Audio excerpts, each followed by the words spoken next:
মহান সৃষ্টিকর্তা সকলকে ভালো রাখুক, সুস্থ রাখুক। সকাল বিকাল দুপুর দেবেন গালি, মানে বছরের পর বছর দেবেন গালি। মিছিল মিটিং হলেই সবার আগে যে গালিটা শুরু করবেন সেটা ভারতকে দিবেন, আবার ভারতের সাথে বন্ধুত্ব করবেন। আমি যদি আপনার প্রতিনিয়ত গালিগালাজ করি, আপনি কি সহ্য করবেন? আপনি কি আমার সাথে বন্ধুত্ব করবেন? এতটা হৃদয়বান মানুষ হয়তো বা এদেশে নেই।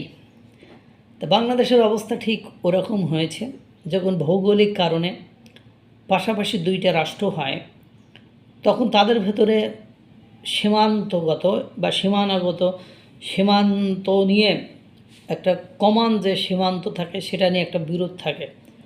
কিন্তু তাই বলে মিডিয়াতে প্রতিনিয়ত অশ্রাব্য অকথ্য ভাষায় সেই রাষ্ট্রে, যে রাষ্ট্রের সাহায্য সহযোগিতা ছাড়া, যে রাষ্ট্র না চাইলে আমাদের নিরাপদে থাকার কোনো সুযোগ নেই, সেই রাষ্ট্রকে প্রতিনিয়ত গালিগালাজ করবেন, এটা কেমনে কি? ডক্টর ইউনূস এসে বারবার চেষ্টা করেছে নরেন্দ্র মোদীর সাথে সম্পর্ক উন্নত করতে, ভারতের সাথে সম্পর্ক ঠিক করতে, কিন্তু দুর্ভাগ্য হলো সত্য যে এয়ারপোর্টে নেমেই যে বাসটা দিয়ে দিয়েছো, এয়ারপোর্টে নেমেই যে মানে ক্ষতিটা করে দিয়েছো, তারপরে সুসম্পর্ক চাইলেও তো হবে না। এয়ারপোর্টে নেমেই তো নিজের জাতটা চিনিয়ে দিয়েছো যে নিজে কি জাত, নিজে কি করতে চাচ্ছ। আসলে তুমি ভারতের ভালো চাও না। যখন দেখেছো ভারতের সাহায্য সহযোগিতা ছাড়া এদেশে রাষ্ট্রীয় ক্ষমতায় থাকা সম্ভব নয়, কারণ রাষ্ট্রীয় ক্ষমতায় থাকতে হলে জনগণের ডিমান্ড ফুলফিল করতে হবে, আর এই ডিমান্ড ফুলফিল করতে হলে সর্বক্ষেত্রে ভারতের সাহায্য সহযোগিতা দরকার। তখনই তুমি মাথা নত করে, তখনই তুমি সুযোগ সুবিধা ঝুড়ি নিয়ে গোপনে তার কাছে হাজির হয়েছ। তোমার ছাত্র নেতারা স্টেজে দাঁড়িয়ে একের পর এক দিল্লি না ঢাকা স্লোগান দিয়েছে। তোমার দেশের জনগণ বা ভারতের জাতীয় পতাকা বিশ্ববিদ্যালয়ের প্রবেশদ্বারে রেখে, তা মাড়িয়ে মাদ্রাসার প্রবেশদ্বারে রেখে তা পায়ে মাড়িয়ে বিশ্ববিদ্যালয়ে ঢুকেছে। কে বা কারা রেখেছে আইডেন্টিফাই করে কাউকে তো বের করো নি। তোমার দেশের জনগণ সেই সময় ভারতের জাতীয় সঙ্গীত নিয়ে অশ্রাব্য অকথ্য ভাষায় গালিগালাজ করেছে। এরপরে নরেন্দ্র মোদীর বিরুদ্ধে উস্কানি একের পর এক দিয়েছে, তাকে নিয়ে শেখ হাসিনাকে জড়িয়ে অশ্রাব্য অকথ্য ভাষায় গালিগালাজ করেছে। চিকেন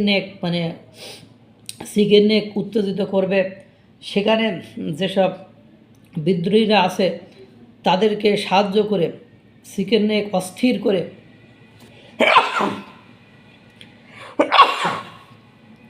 দুঃখিত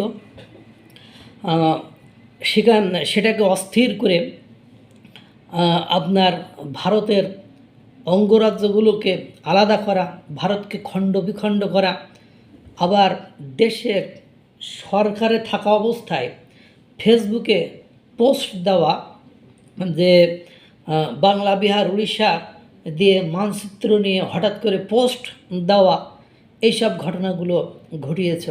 যে কোনো ইস্যুতে ভারতের দোষ নেই, তারপরেও ভারতের দোষ দিয়েছ। ভারত ব্যবসায়িক ক্ষেত্রে আধিপত্য দেখাতে চেয়েছে, বা কম বেশি তারা বেশি সুযোগ সুবিধা নিতে চেয়েছে, এটা অস্বীকার করা যৌ নেই। কিন্তু কথা হলো, তুমি যদি লিগাল ওয়েতে তোমার ডিমান্ডটা চাইতে পারো বা লিগাল ওয়েতে আগাও, সেটা না করে তুমি সকাল বিকাল দুপুর গালিগালাজ করো।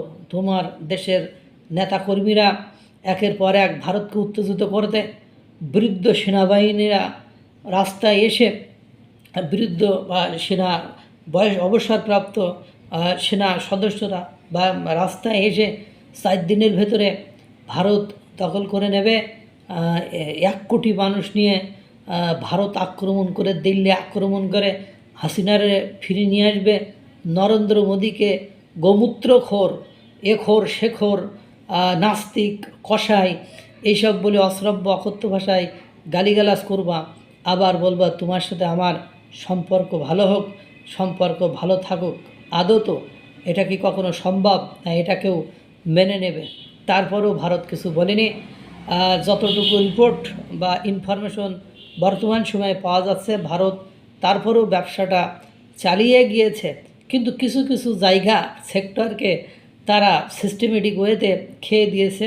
যেমন গেঞ্জি শিল্পটা খেয়ে দিয়েছে, পাবনার গেঞ্জি কলকারখানা সেগুলো শেষ। তারপরে আপনার নারিকেল শিল্প, সুপারি শিল্প, পান শিল্প যেগুলো ছিল এটাকে খেয়ে দিয়েছে। এরপরে আরও অনেক শিল্পকে সিস্টেমেটিক ওয়েতে খেয়ে দিয়েছে। এখন কথা হলো, তারা মারলো না, কাটলো না, গালি দিল না, তারা তো তাদের বড় কোনো নেতা, তারপরে সংসদ সদস্য বা সরকারের পক্ষ থেকে এমন কোনো অভিযোগ করে নাই যেগুলো আপত্তিকর। যেমন বাংলাদেশের অন্তর্বর্তীকালীন সরকারের আইন উপদেষ্টা ডক্টর আসিফ নজরুল, উনি ক্ষমতায় বসে একটা মন্তব্য করে বসলেন যে ২৬ লক্ষ ভারতীয় বাংলাদেশে চাকরি করে। এই যে একটা ভিত্তিহীন কথাবার্তা, যেটার সপক্ষে কোনো প্রমাণ নেই, কিচ্ছু নেই। তারপরে কিছু কিছু শিশু উপদেষ্টা আসিফ মাহমুদ সজীব ভুইয়া বলে বসলেন যে আমরা ভারতের সাথে অন্যায্য 10টি চুক্তি বাতিল করে দিয়েছে, কিন্তু দেখা গেল এই নামে উনি যে চুক্তির যে তালিকা দিয়েছে এই নামে কোনো চুক্তি নেই।